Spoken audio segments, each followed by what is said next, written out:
Oh guys, we just installed the cleaned injectors. Everything inside the cylinders was cleaned by the mechanic, and we tested it that it works. But I just wanted to record this on video. The engine is cold. Apparently, they've just been installed.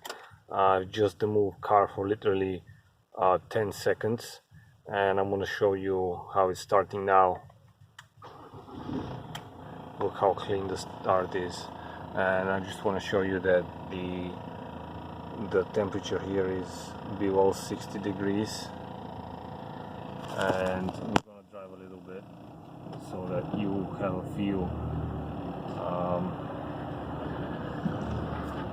how clean the car is moving. There's no outbursts or anything like this. When I cleaned the injectors, I saw that I think it was the first or the fourth, I don't remember the marking exactly, it was full of carbon, and I don't know, the mechanic said that it's normal. I don't know why one of the injectors would be